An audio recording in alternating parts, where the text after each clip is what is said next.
भारतीय वास्तुकला की इस कड़ी में हम विज्ञान और वास्तुकला को समझने की राह में एक कदम और आगे बढ़ेंगे। पिछली कड़ी में हमने विभिन्न प्रकार की बसावटों को समझा है। आज हम भारत में सबसे आश्चर्यजनक पुरातात्विक खोजों में से एक धोलावीरा के बारे में बात करेंगे। धोलावीरा प्राचीन सिंधु घाटी सभ्यता का हिस्सा रहा है।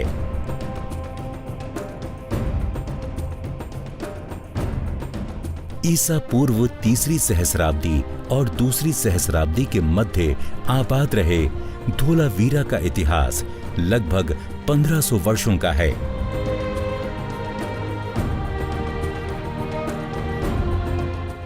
धोलावीरा शहर की वास्तु योजना में ज्यामितीय का उपयोग किया गया था। हम इस कड़ी में यहाँ की सड़कों,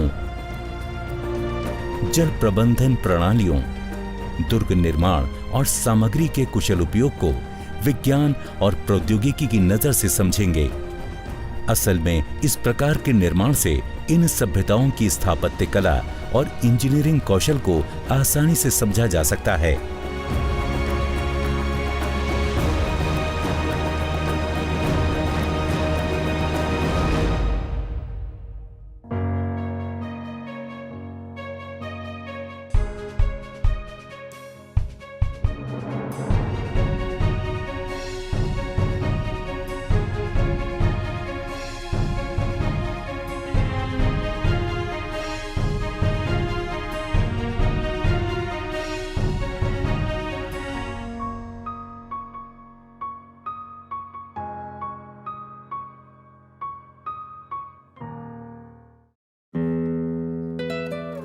आज हम पहुंच गए हैं गुजरात राज्य के कच्छ जिले के एक गांव खडीर बेट में। यही है धोलावीरा की प्राचीन साइट।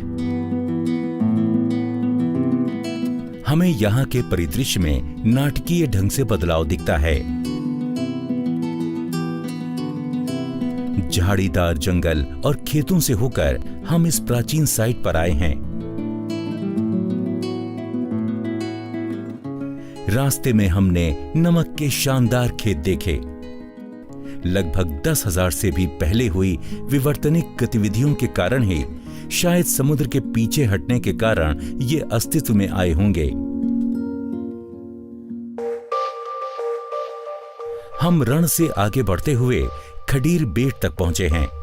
ये क्षेत्र भारत के बड़े अंतर्देशीय द्वीपों में से एक है।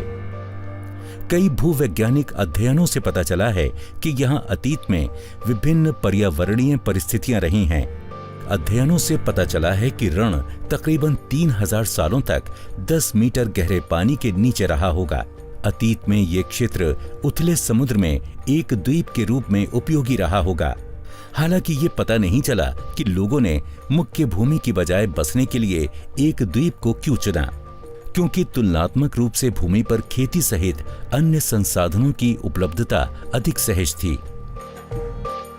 कभी कभार ये अनुमान लगाया जाता है कि धौलावीरा एक सक्रिय बंदरगाह रहा होगा।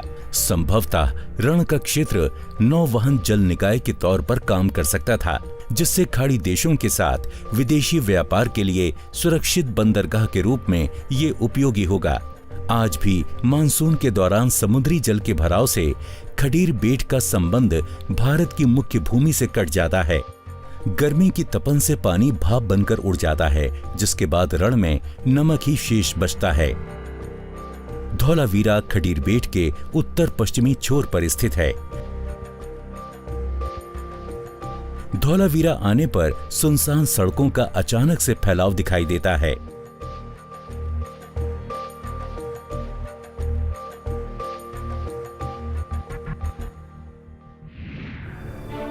धौलावीरा की खोज हड़प्पा सभ्यता के 5 सबसे बड़े स्थलों में से एक के रूप में की गई है।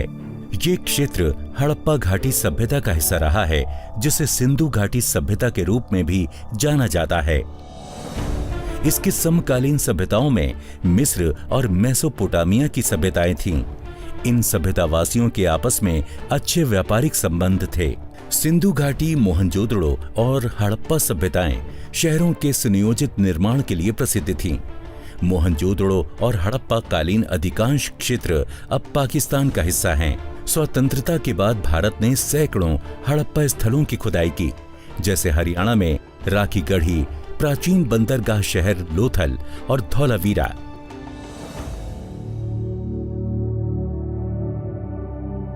उन्नीस में भारत में धौलावीरा की खोज तब हुई थी जब सिंध से कच्छ तक हड़प्पाओं के भूमि मार्ग को खोजने की कोशिश की जा रही थी। लेकिन यहां पर उत्खनन 1990 में शुरू किया गया था। धौलावीरा की प्रत्येक परत अपने में अनेक राज छुपाई थी। यहां हुए उत्खनन से इस साइट के महत्व से दुनिया को परिचित कराया गया। 1000 सालों से अधिक समय तक दफन रहा ये शहर दुनिया में पाए जाने वाले सबसे अच्छे संरक्षित शहरों में से एक था। धौलावीरा भारतीय उपमहाद्वीप की सिंधु घाटी सभ्यता के बड़े शहरों में से एक है। 5 शहर पाकिस्तान में हैं और 2 शहर भारत में, जिनमें मोहनजोदड़ो शहर को सबसे उत्कृष्ट माना जाता है। जहां तक धौलावीरा की बात की जाती है तो इस अनोखे शहर ने हड़प्पा सभ्यता में नए आयाम जोड़ दिए हैं।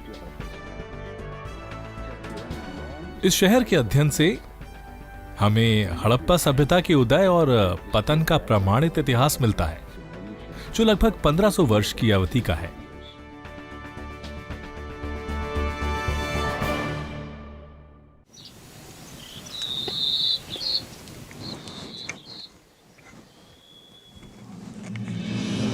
जब हम धौलावीरा के मुख्य शहर की ओर बढ़ते हैं तो इस क्षेत्र के आसपास निर्मित रहे भव्य जलाशयों से प्रभावित हुए बिना नहीं रह पाते। इनसे अंदाजा लगाया जा सकता है कि धौलावीरा अपने समय में जीवंत और सुंदर शहर रहा होगा। हड़प्पा वासियों ने संभावित रणनीतिक परिदृश्य को देखते हुए धौलावीरा के लिए इस स्थान को चुना होगा। इसके अलावा समुद्री व्यापार और यहाँ के पर्यावरण पर भी विचार किया होगा। खडीर का द्वीप बैरंग सा और कम बारिश वाला है, इसलिए किसी भी सभ्यता को विकास के लिए ये आवश्यक था कि वो यहाँ पर पानी की हर बूंद को भंडारित करें। सबसे पहले तो यह एक बहुविभाजित शहर है, जिसमें 3 मुख्य विभाजन हैं: दुर्ग, मध्य शहर और निचला शहर। मुझे लगता है कि यह एकमात्र शहर है जहां हम स्पष्ट रूप से हड़प्पा योजना के 3 अलग अलग भाग को पहचान सकते हैं। और दूसरा पहलू है पानी के जलाशयों की व्यापक श्रृंखला, जो विशेष रूप से दक्षिण, पश्चिम और उत्तरी शहरों पर उपलब्ध है। शहर के अभिन्न अंग के रूप में इन्हें शहर की सुरक्षा दीवारों के अंदर बनाया गया था। ये कोई संयोग नहीं था कि धौलावीरा मनहर और मनसर नामक 2 मानसून चैनलों के मध्य में स्थित था। शहर का लैंडस्केप दक्षिण की ओर ढलानदार था, जिससे ये क्षेत्र कृत्रिम बांधों और जलाशय के लिए बहुत उपयुक्त था। धौलावीरा की मुख्य विशेषता के रूप में यहाँ पर एक पूर्ण विकसित शहर के परिदृश्य को देखा जा सकता है, जिसके अंतर्गत दुर्ग, एक मध्य शहर, एक निचला शहर और जलाशयों की एक श्रृंखला से घिरी समारोह भूमि निर्मित थी। चारों ओर से ये सभी एक विशाल 4 दीवारी से घिरे हुए थे। सिंधु घाटी शहरों में से कई शहर एक दूसरे से हजारों किलोमीटर के फासले पर थे, तो फिर इन सभी को क्या चीज आपस में जोड़ती थी? किस प्रकार हम इन्हें एक ही सभ्यता का हिस्सा मान सकते हैं? असल में पुरातत्वविदों द्वारा धौलावीरा की प्रत्येक परत को हटाने के साथ कुछ रोचक तथ्यों का पता चला, जिनमें शहर के नियोजन की एकरूपता, सीवेज के साथ बेहद उन्नत शहर योजना और पत्थरों को तराशने और चमकाने की तकनीक शामिल है। इन शहरों में से प्रत्येक में शहर नियोजन की समानता देखी गई। धौलावीरा में सबसे शानदार खोज शहर के 3 अलग अलग क्षेत्र के रूप में थी। एक क्षेत्र दुर्ग का था, जहां सत्तारूढ़ राज परिवार एवं कुलीन लोग रहा करते थे, और शहर के मध्य और निम्न क्षेत्र में शेष आबादी रहती थी। धोलावीरा के शहर क्षेत्र को एक ग्रिड पैटर्न में विभाजित किया गया था। उत्तर से दक्षिण और पूर्व से पश्चिम की तरफ चौड़ी सड़कें एक दूसरे को समकोण पर काटती थीं। सिंधु घाटी के कई अन्य शहरों की तरह यहाँ भी कस्बों का आकार एक समान त्रिभुज जैसा था।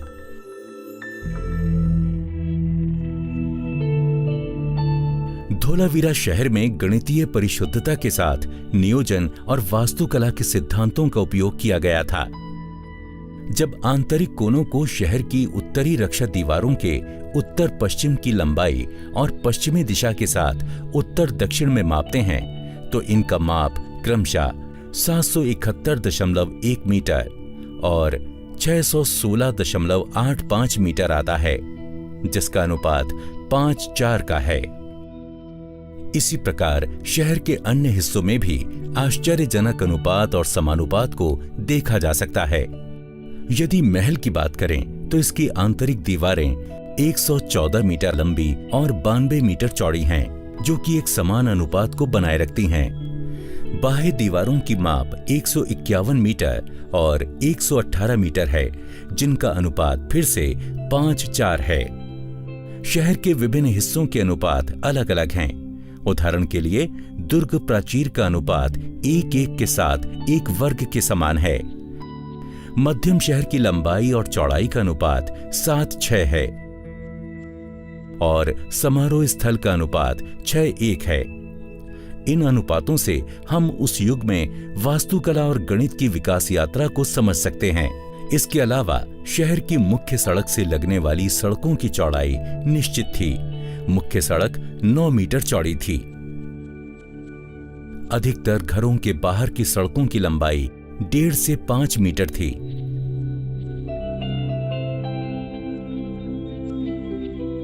यह बहुत दिलचस्प है कि हमारे वास्तुशिल्पियों में से एक में लिखे हुए अनुपात जो संस्कृत में है और लगभग 3000 साल पुराना है,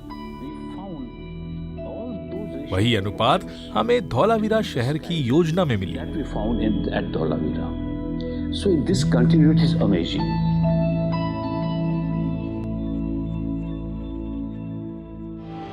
आइए अब धौलावीरा की निर्माण सामग्री की बात करते हैं।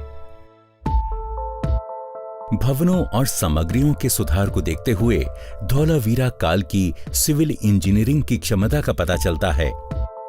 धौलावीरा में इमारतों को धूप में सूखी मिट्टी की ईंटों, पत्थरों और लकड़ी से बनाया गया था। ईंटों को मापने पर पता चलता है कि ये ऊंचाई, चौड़ाई और लंबाई के संदर्भ में 1, 2 और 4 के अनुपात को प्रदर्शित करती हैं। इस स्थान पर घूमने के दौरान हमने देखा कि ईंटों की कई इमारतें वास्तव में पत्थर से ढकी हुई थीं।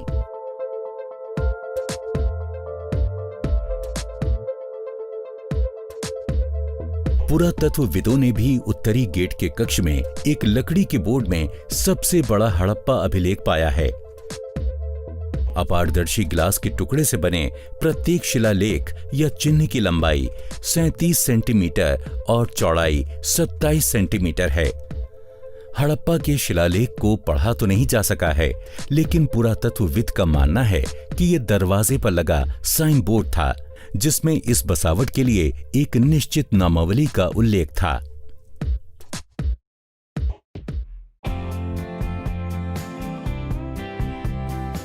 धौलावीरा में दुर्ग की दीवारों में 17 द्वार मिले हैं।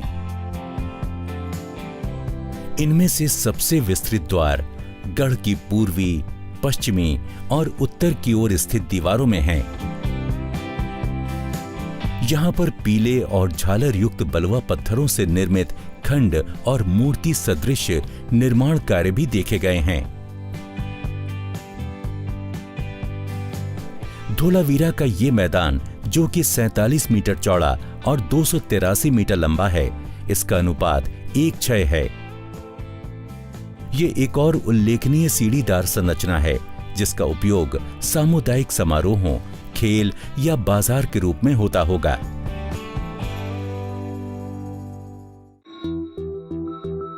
अब इस शहर की अनूठी जल प्रबंधन क्षमता को समझते हैं। धोलावीरा शहर के योजनाकारों ने महसूस किया होगा कि एक सभ्यता के विकास का सबसे अच्छा तरीका पानी को समझदारी से प्रबंधित करना है। उनकी यही सोच इस शहर के उपयोग के लिए एक जटिल जल प्रणाली के विकास में सहायक साबित हुई होगी। उन्होंने वर्षा जल के भंडारण के लिए इस सूखे क्षेत्र में एक आसान सी लेकिन शानदार प्रणाली विकसित की, जिससे पानी के द्वारा जीवन को गति मिलती रहे। इससे वो बारिश के पानी पर कम निर्भर हो गए।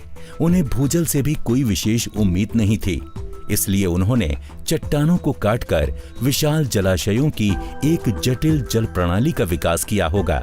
उन्होंने 16 विशाल जलाशयों का निर्माण किया। इसमें लगभग 2.5 लाख घन मीटर पानी को भंडारित किया जा सकता था। इस मात्रा के आधार पर एक साधारण गणना से पता लगता है कि शहरी नियोजनकारों ने 15,000 निवासियों के लिए प्रतिदिन 54 लीटर पानी के हिसाब से इस जलाशय का निर्माण किया होगा। हम जानते हैं कि आज कच्छ बहुत निर्जल क्षेत्र है। ये एक रेगिस्तान है, एक चट्टानी रेगिस्तान। पूरे कच्छ में बारिश हमेशा ही बहुत अनियमित रही है, इसलिए यहाँ अकाल भी आम है। यही कारण है कि हड़प्पा वासियों ने शहर के सभी तीनों पक्षों पर जलाशयों की एक व्यापक श्रृंखला बनाई।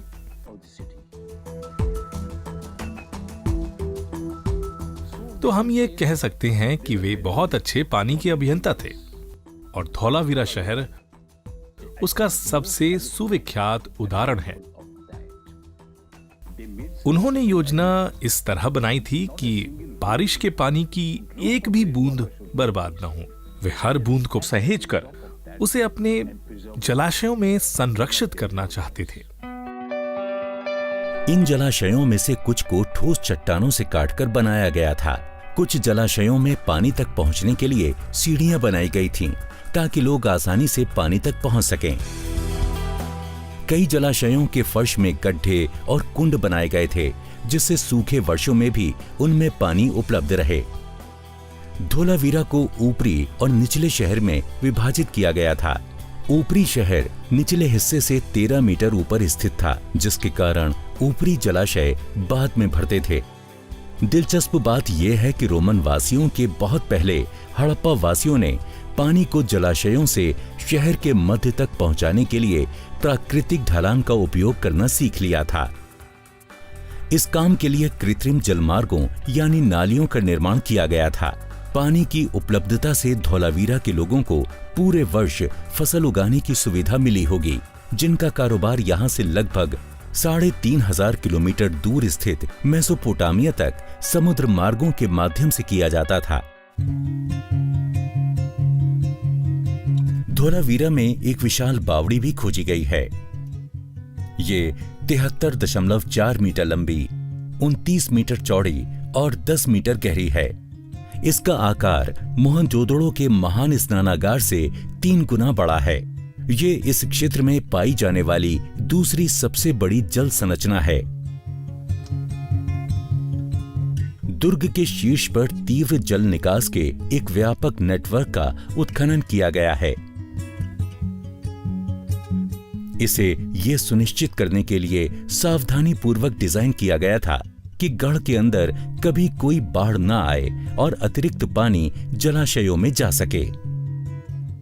धौलावीरा के घरों में भी अलग अलग जल निकासी की व्यवस्था थी, जो सभी एक सामान्य सीवरेज टैंक में खाली होते थे। विडंबना यह है कि हजारों साल पहले हड़प्पा में ताजे पानी की हर एक बूंद को एकत्र और संग्रहित करने की व्यवस्था थी, लेकिन वर्तमान में धौलावीरा में ऐसी कोई प्रणाली दिखाई नहीं देती है। धौलावीरा के भीतर एक और दिलचस्प स्थल है। यहाँ एक विशाल वृत्तीय संरचना मिली है, जो एक कब्रिस्तान हो सकता है। अन्य हड़प्पा स्थलों के विपरीत, जहाँ मृतकों के सिर उत्तर की ओर हैं, यहाँ कब्रें पूर्व दिशा में मिली हैं, तो कुछ कब्रें उत्तर पूर्व दिशा में भी थीं। हालांकि सबसे दिलचस्प तथ्य यह है कि लगभग सभी कब्रें खाली हैं। हालांकि इन सभी में मूर्तियां, मोती और अन्य वस्तुएं मिली हैं। एक संभावना यह भी है कि ये कब्र न होकर केवल स्मारक थे। यहाँ पर 7 गोलार्धिक निर्माण भी पाए गए हैं। कई लोगों का मानना है कि ये कब्रिस्तान होंगे। कुछ मायनों में वो सांची के शुरुआती बौद्ध स्तूप जैसे लगते हैं। वास्तव में इन संरचनाओं में से एक को पहिए के रूप में बनाया गया था।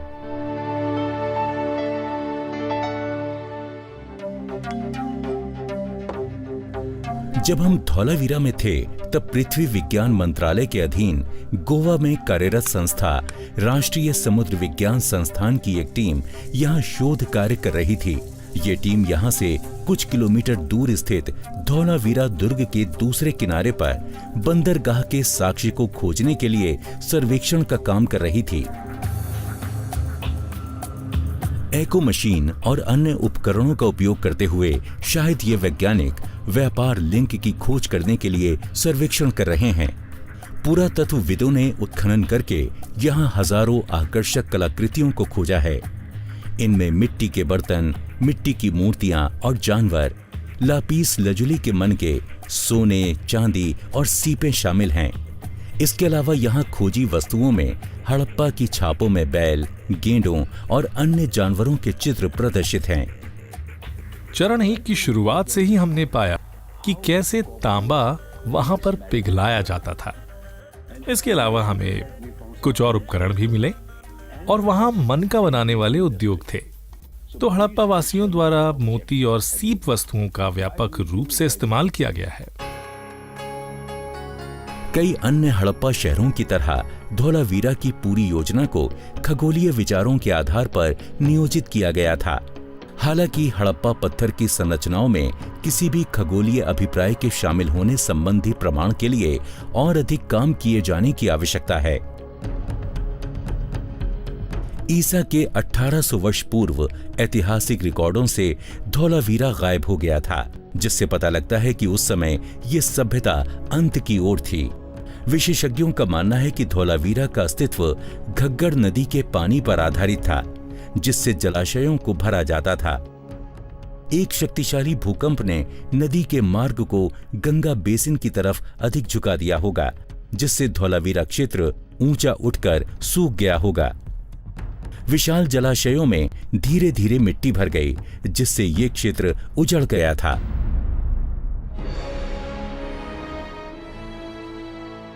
इन प्राचीन स्थलों का अध्ययन करके हम काफी कुछ सीखते हैं। हम पता लगा सकते हैं कि अतीत में लोगों ने रोजमर्रा की जिंदगी में ज्ञान, विज्ञान और तकनीक का उपयोग कैसे किया होगा।